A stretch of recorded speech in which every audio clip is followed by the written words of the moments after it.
Bonjour à tous et bienvenue dans cette vidéo où nous allons explorer en détail le programme du module structure de la matière destiné aux étudiants de la première année universitaire tronc commun sciences et technologies de l'université de Blida.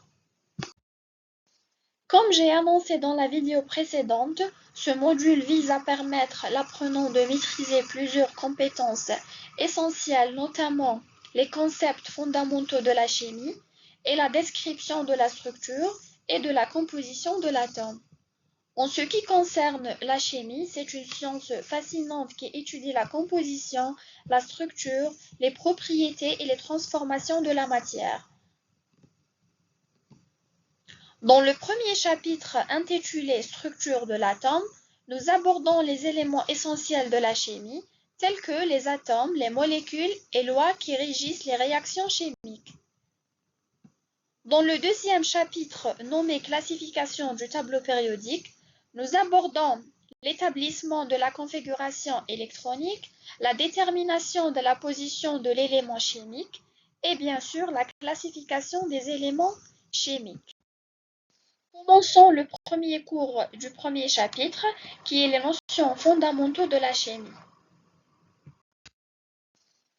La matière est tout ce qui compose un corps ou un objet ayant une réalité physique.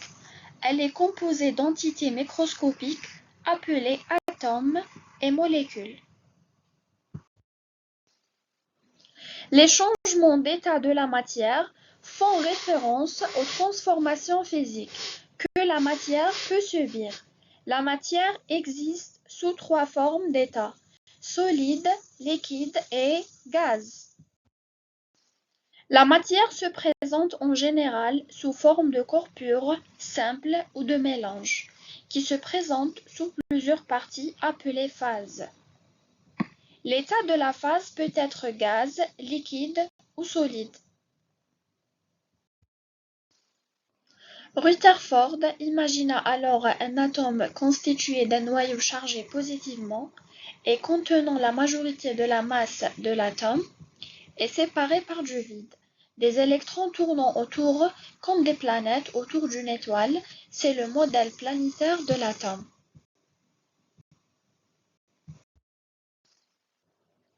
La quantité de matière allant du microscopique au macroscopique s'exprime par plusieurs concepts.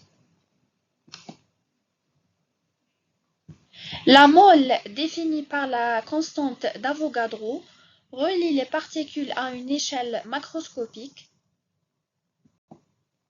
La masse molaire atomique et la masse molaire moléculaire indiquent la masse d'une mole d'atome. La concentration molaire et massique exprime la quantité du soluté dans une solution, tandis que la molalité est la quantité du soluté par kilogramme de solvant. La normalité décrit les concentrations équivalentes en réaction chimique, tandis que la fraction molaire est le pourcentage massique qui indique respectivement la proportion de moles et la proportion en masse composant un mélange. La durée de ce chapitre sera d'environ 2 semaines et le contrôle continu se fera individuellement. Nous arrivons à la fin de cette vidéo. Je vous remercie d'avoir consacré du temps à sa visualisation.